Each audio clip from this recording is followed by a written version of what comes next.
그냥 누구에게나 일어나는 소소한 이야기, 우리 평범의 일상의 이야기들을 수다로 떨고 그리고 조금 생각해보는 그 누나입니다. 올해 83세가 되신 엄마가 코로나에 감염됐습니다. 수요일, 목요일, 토요일 이렇게 주간보호센터에서 검사를 했는데요. 수요일하고 목요일에는 별 반응이 없었는데 토요일에 검사한 거에서 양성 반응이 나왔습니다. 같이 살고 있는 동생에게 주간보호센터에서 전화를 하는데 전화를 받지 않아서 일요일 아침 주간보호센터장님이 제게 전화를 하셨더라고요. 깜짝 놀랐죠. 동생하고 엄마에게 전화를 했습니다. 안 받더라고요. 너무 답답했습니다. 이게 상황을 전달해 줘야 되는데 지금 어떻게 하고 있는지 알 수는 없고, 이렇게 전화를 받지 않았을 때 심정을 그 누나 TV에서 예전에 봤다라는 제목으로 올린 적이 있었죠. 엄마는 올 들어서 전화를 하는 거를 잘 못하세요. 그리고 받는 것들도 힘들어 하시더라고요. 전화기를 어디다 뒀는지도 모르시고, 전화벨 소리 이것도 잘 못 들으셔요. 귀가 점점 어두워져서. 엄마 기쁘라고 제가 제 휴대폰 그 컬러링을 찬송가로 바꿨거든요.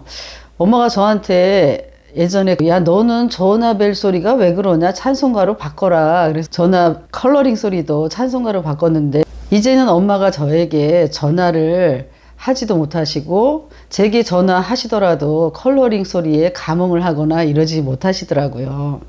2년 전까지는 책하고 성경책 이런 것들도 보시고요. 그리고 뜨개질도 하셨는데 이제는 그걸 다 못하시고 몸은 점점 말라가셔서 34kg 정도 되시고요. 뭐 드실래요? 그러면 싫다, 귀찮다 이런 얘기를 많이 하십니다. 동생하고 엄마가 전화를 안 받으니까 정말 답답해서 미치겠더라고요. 어떻게 해야 될 줄을 모르겠어요. 그래서 엄마가 계시는 곳에 관할 보건소에 전화를 했습니다. 두 사람이 다 전화를 안 받는데 어떻게 되는지 잘 모르겠다. 그리고 엄마가 갖고 있는 기저질환 여러 가지 병에 대해서 이야기를 했습니다. 그렇게 상담을 하고서 병원에 입원했으면 좋겠다라고 이야기를 하니까 보건소에서는 요즘에 환자가 많아서 병원에 입원하더라도 저녁 때쯤 입원할 수 있을 것 같다 이렇게 이야기를 했습니다. 그리고도 계속 전화를 하는데 전화를 받지 않았습니다. 불안한 상태에서 일요일을 보내고 아침이 되었습니다. 아침이 되어서도 전화를 하는데 두 사람 다 계속 전화를 안 받는 거예요. 안 되겠다. 나라도 가야 되겠다. 그냥 마스크 단단히 하고 찾아가야 되겠다. 어떻게 된 건지 모르니까요, 지금. 그리고 나서 다시 또 전화를 해봤습니다. 그랬더니 엄마 휴대폰으로 동생이 드디어 전화를 받았습니다. 살았다는 거잖아요.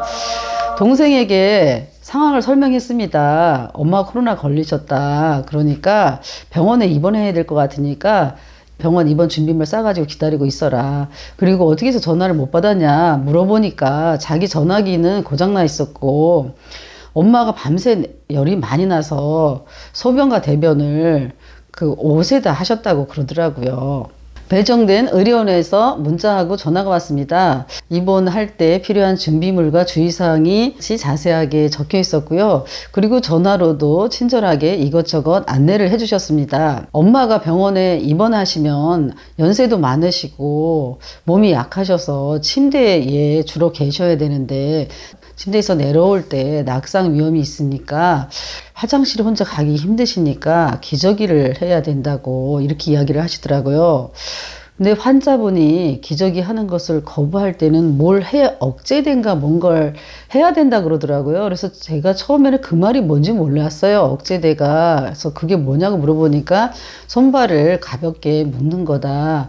그런데 그렇게 하더라도 보호자에게 꼭 알리고 동의를 받으니까 걱정하지 말라. 이렇게 친절하게 이야기를 해주시더라고요.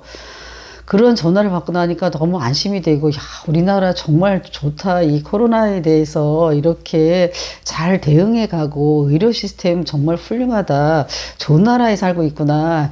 이런 뿌듯함이 올라왔습니다. 병원 배정은 되었지만 코로나 환자가 많아서 언제 병원에 입원하게 될지는 모른다고 보건소에서 그러더라고요. 그래서 계속 전화를 기다리고 그랬죠. 그렇지만 엄마 전화로 동생이 전화를 받을 수 있을까 마음이 한결 가벼워졌습니다. 월요일 저녁 엄마가 입원한 의료원 간호사님과 통화가 됐습니다. 드디어 엄마가 전화를 받았습니다. 제가 여보세요? 그러니까 엄마가 나야 이러시더라고요. 근데 갑자기 눈물이 확 쏟아지는 거예요. 그런 걱정을 했습니다. 엄마가 아무도 자기는 통제할 수 없는 상황에서 병원에 갔다라는 이런 불안감과 고립감 이런 걸 느낄까봐 걱정을 많이 했거든요. 그래서 엄마한테 그랬죠. 엄마 거기 병원에 왜 가신 건지 아세요? 그러니까 나 코로나 걸려서 왔어 이러시더라고요. 그러니까 상황 인식이 되는 거잖아요. 그러니까 더 안심이 되더라고요.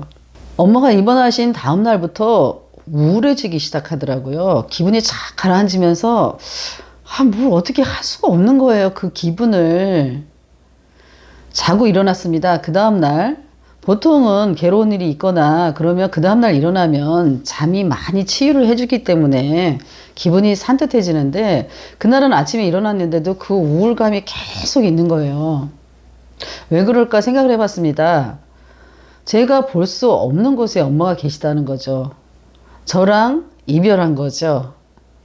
물론 전화로 소리는 들을 수 있지만 제가 이렇게 얘기한다고 그동안 엄마를 자주 찾아뵙고 엄마에게 살갑게 하고 그랬던 건 아니에요.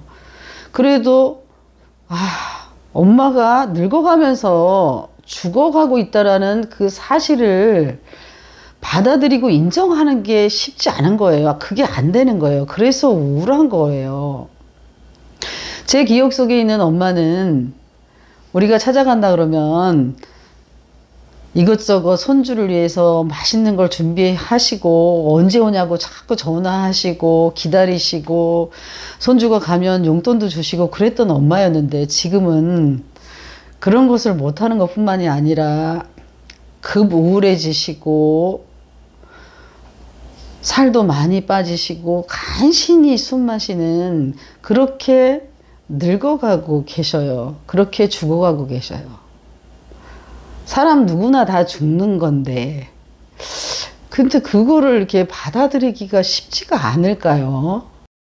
요즘 엘리자베스 키블러-로스의 죽음과 죽어감이라는 책을 읽고 있습니다. 아주 훌륭한 여성이더라고요.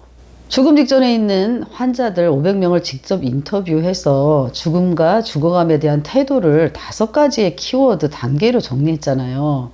대단한 통찰력인 것 같습니다.